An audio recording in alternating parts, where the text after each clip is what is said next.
वही बात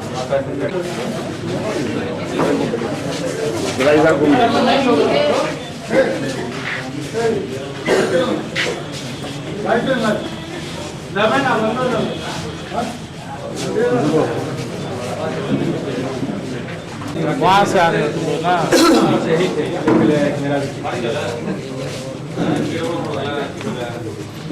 पुल है, देखिए ठीक है। यही साइड है है ना?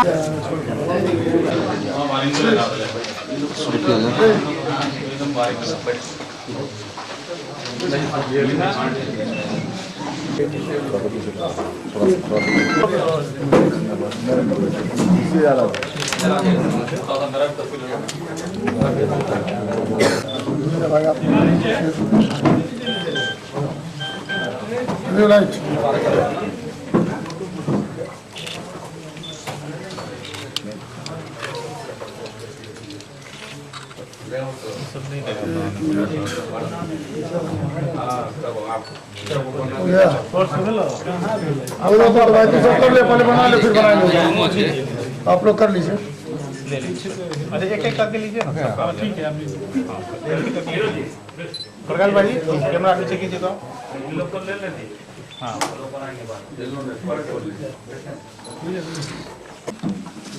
हो गया आप लोग बाद में जाता हम लोग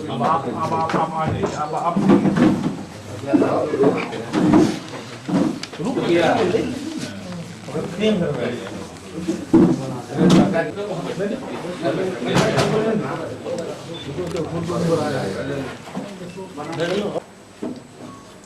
किस प्रकार से आप लोग घटना को अंजाम देते थे? हम लोग यहाँ से आए थे बस स्टैंड, रेलवे स्टेशन यहाँ से टेम्पू धर के गए थे बस स्टैंड और वहाँ आदमी को उठाए थे और उठा के मैं वो विनोद जी आए थे, फोन किए थे और वो गाड़ी लेके आए थे, वो गाड़ी में बैठा लिए थे और ले जाके पैसे उसका ले लिए और उसके बाद मुझे पैसे दे के 5,000 रुपये और हम दोनों को उतार दिया और उसके बाद वो लेके उनको आगे चले गए, कहा कि इनको मैं उतार के आ रहा हूँ।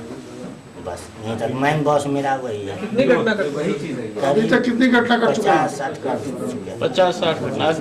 इस दौरान कितने आदमी की आप लोगों ने मौत की सूचना दी? मौत के किसी भी करीब नहीं लगा। बॉस कौन है? मेन बॉस है सर वही विनोद जी।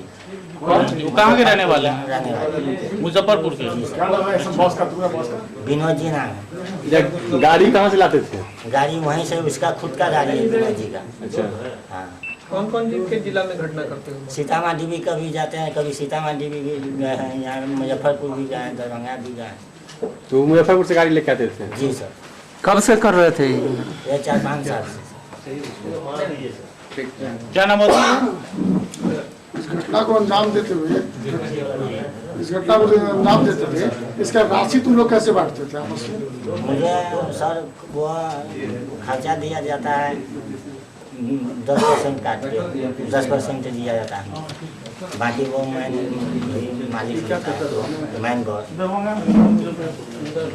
आप क्या करते थे उसमें गैंग में? हम उसके साथ में जैसे वो आया था, हम भी उसके साथ में बन के बेग लेके साथ में लग गए और उसके साथ में बन के अब बैठ गए और वो आया, हम लोग को लेके चले। तो मारता कौन था? किसी को मारते थे? वो सामान उमान सब उनको पिलाने वाला वही है विनोद जी। कौन चीज़ से मारते थे आप लोग? मारते नहीं है, वो पिला देते हैं पर हो सकता है रोड साइड में रखने पर मर गया कि जिंदा है, वो उसका कोई उसी को तो मार दिए थे? जी नहीं, हम मार देने थे, रख दिए थे सर रोड में और वो ले गया था रोड साइड में रख देने के बाद कहा कि तुम लोग जाओ अपना मुझे 2,000 रुपये दिए थे या हमको इसको 2,000 रुपये दे दिए, हम चलेगा दोनों। अब वो लेके चले गए, कहा कि इसको हम साइड लगा के आते हैं। किसके साथ किए? कब किए? 2-4 किए थे सर। इससे पहले कब किए थे? बराबर करते थे ना ऐसा दरभंगा में?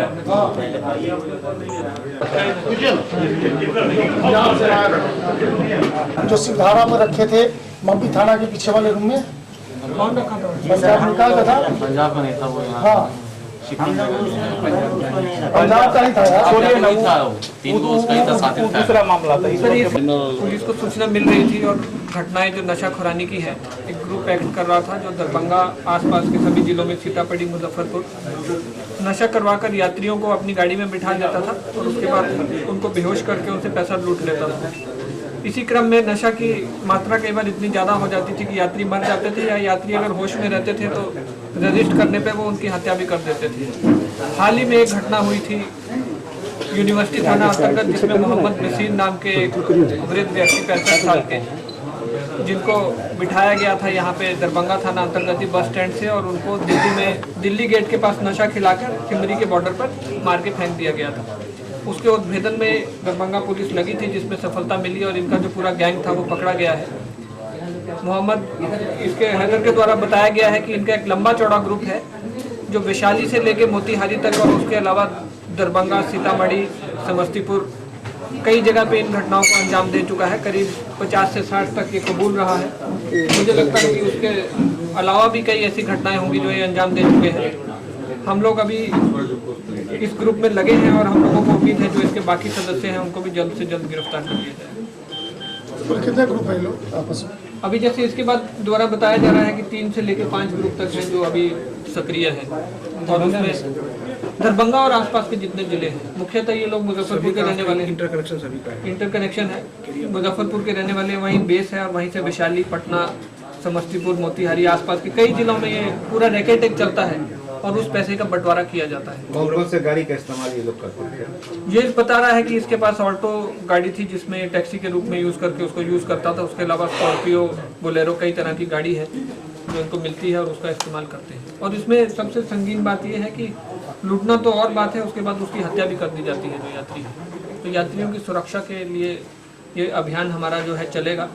तो हम हर प्रयास करेंगे कि क्राइम को ऐसी गाड़ियों को पकड़ा जाएगा जिसका लोग इस्तेमाल करते हैं उसके? बिल्कुल निश्चित रूप से पकड़ा जाएगा। उस गाड़ी का हम लोगों को लोकेशन मिला है, हम लोगों की टीम्स अभी निकली हुई हैं और ये रेड छापामारी जारी है। जब तक इस पूरे गैंग को ध्वस्त नहीं कर दिया जाता बाकी जिलों की मदद से हम लोग प्रयासरत हैं। इसके जो मुख्य सरगना जो है वो अभी भी गिरफ्त से बाहर हैं, उनके धरपकड़ के लिए क्या? इसमें एक तो मुख्य सरगना ये हैदर अपने हैं, और बाकी विनोद जिनका ये नाम बता रहा है उसको भी हम लोग तलाश रहे हैं, और बाकी लोग हैं, बाकी कुछ और 3-4 ग्रुप हैं जिसके लिए हम लोग लगातार छापामारी जारी है। क्या कारण है सर कि इतने दिन लग गए गिरफ्तारी में? क्योंकि सितंबर का मामला था और थाना भी वही, थाना प्रभारी भी वही, सभी कुछ वही था, लेकिन मामला एसडीपीओ सदर की पहल से और एसएचओ यूनिवर्सिटी टाउन इंस्पेक्टर की पहल से ये केस का उद्भेदन हुआ है।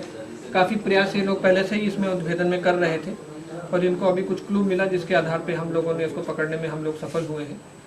तो कुछ केस में डिटेक्शन में विलम्ब हो जाता है, ब्लाइंड केस था, तो रिव्यू करने से और उसमें तेजी आता है। हम लोग प्रयास करेंगे कि जितने भी क्राइम के अनडिटेक्टेड केस हैं उनको फेसबुक में कितने सदस्य हैं इन लोगों के साथ? जैसा कि ये बता रहा है कि 30 से जाना है, 30 से 40 तक। पहले भी होनी चाहिए थी, कुर्सी तो वही है, आदमी वही है, पहले भी वही रही है, पहले का भी देखा है, खाना वही है, हर चीज वही है सर। हो गया।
हाथ लगाइए।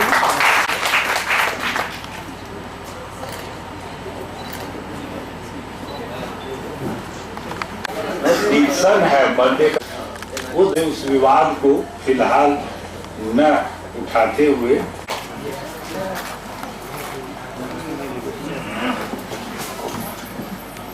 दो दिवसीय सेमिनार जो हिंदी विभाग में आयोजित, जैसा कि आप देख रहे हैं सेमिनार्स का एक सीरीज चल रहा है। म्यूजिक में, फिजिक्स में, फिलॉसफी में, हिस्ट्री में, कॉमर्स में, मैनेजमेंट, कॉमर्स एंड मैनेजमेंट में आयोजन हो गया है। आज हिंदी में हो रहा है, आगे भी कई आयोजन होंगे। हम उम्मीद करते हैं कि सेमिनार के आयोजन से जो गिरता हुआ शैक्षणिक माहौल है, जो शोध का माहौल है, उसमें इम्प्रूवमेंट आएगा और जो शोधकर्ताओं में और शिक्षकों में और छात्रों में जो इंथुसियाज्म की जो जोश की कमी हो गई है वो दूर होगी और जो अल्टीमेट लक्ष्य है कि क्लास फिर जैसे कि आज ये सभा पूरी तरह से ये पूरा हॉल भरा हुआ है।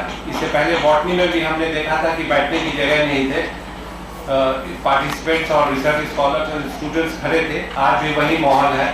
ऐसा हम लोग चाहते हैं कि क्लास में भी जो चंद्रभूषण बाबू कंडक्ट कर रहे थे, चंद्रमान बाबू, बहुत बहुत धन्यवाद।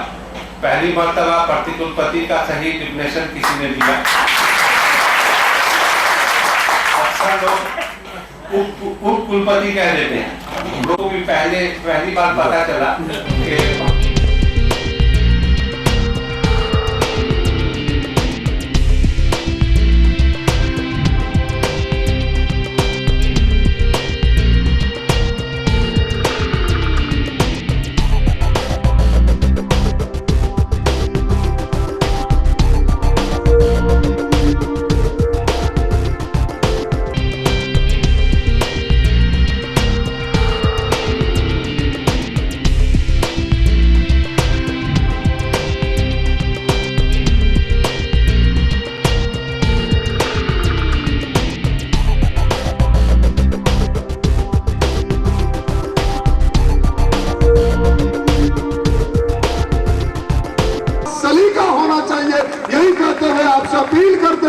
आप कल अपना चुनाव सर्वसम्मत ढंग से करेंगे, सबको लेकर के चलेंगे। हम आपके इस खुले सत्र का विधिवत उद्घाटन करते हैं और अपनी बात समाप्त करते हैं। इनकलाब जिंदाबाद, महासंघ जिंदाबाद। अभी आपने अखिल भारतीय महासंघ के सचिव मंजूर कुमार दास जी का अभिभाषण सुना। मैं के मिथिलांचल के धरती पर आप तमाम साथियों का स्वागत करता हूँ। बिहार राज्य लोकसभा ताराकांत पाठक स्वागत मंत्री का उद्घाटन। आदरणीय अध्यक्ष मंडल, श्रद्धेय सदस्यगण, मुख्य अतिथि कॉमरेड विजयकांत ठाकुर, किसान नेता, खुला सत्र का उद्घाटन करता सचिव मंजूर कुमार दास, सचिव अखिल भारतीय राज्य कर्मचारी महासंघ, प्रतिनिधि सभा का उद्घाटन करता सचिव राजकिशोर नाथ, महामंत्री बिहार राज्य सचिव फूल कुमार झा, गृह मंत्री बिहार राज्य महासंघ दरभंगा, श्रद्धेय रजनीकांत महासदस्य महासंघ पटना, संघ महासंघ विभिन्न ट्रेड यूनियनों के नेतागण, उपस्थित एवं मीडिया के अभी दोस्तों, बिहार के कोने कोने से पधारे कर्मचारी, नेतृत्व बंधुगण, जहाँ विद्यापति को सम्मेलन में पधारे पदवी एवं प्रेक्षक बंधुगण, आप सबों का क्रांतिकारी अभिवादन एवं स्वागत। विश्वास किसी भी युवा का सबसे बड़ा बल होता है, इसे जीवन में अपनाने पर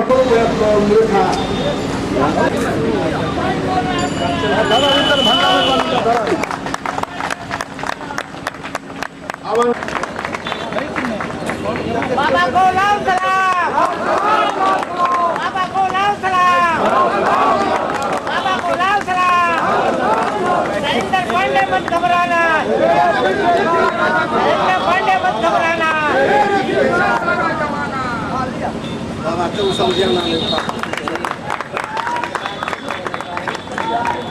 लेंगे और सरकार के खिलाफ हल्ला बोलेंगे। हम सरकार के उन तमाम मजदूर विरोधी नीतियों का विरोध करेंगे जो वर्किंग क्लास को लेकर नुकसान पहुंचाता हो, और आने वाले समय में ये आपका जो सम्मेलन है और दिशा जरूर तय करेगी, ये हमें पूरा भरोसा और विश्वास है।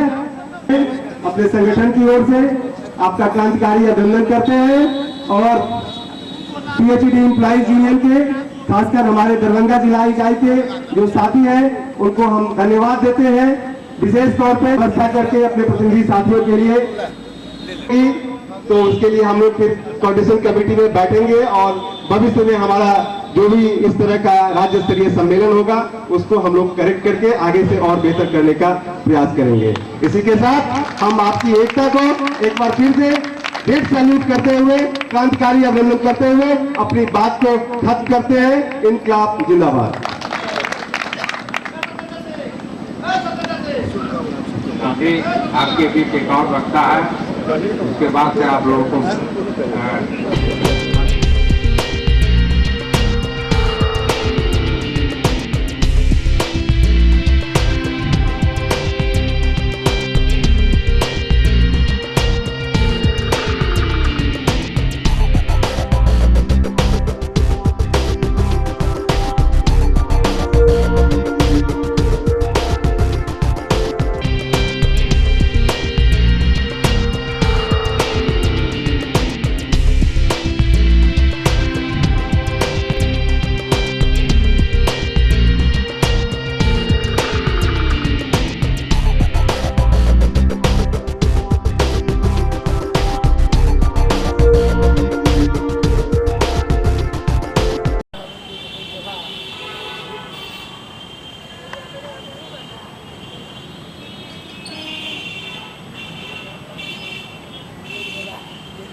हम लोग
वाहन पार्किंग का व्यवस्था जहाँ तक बात आती है बहुत अच्छी व्यवस्था थी, लेकिन उसके लिए सारे आदमी को इस प्रक्रिया से गुजरना होगा। खुद जो ये नियम कुलपति महोदय ने लागू करवाया था, उनकी भी गाड़ी हमको लगता है पार्किंग में लगनी चाहिए।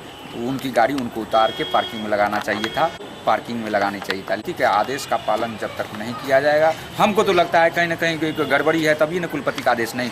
ऐसा तो कोई हमको नहीं लगता है। जो कुलपति ने तो सारा जो व्यवस्था करते हैं और वो खुद देख रहे हैं, उनके सामने में लगी हुई है गाड़ी, और इसका लगाने का तब ऐसे बात हो रही है, तो हमको लगता है कहीं ना कहीं प्रॉब्लम जरूर होती है। और कुलपति का ऐसा करा, कुलपति का जो आदेश नहीं मानेगा उसको तो कहीं ना कहीं भुगतना पड़ेगा।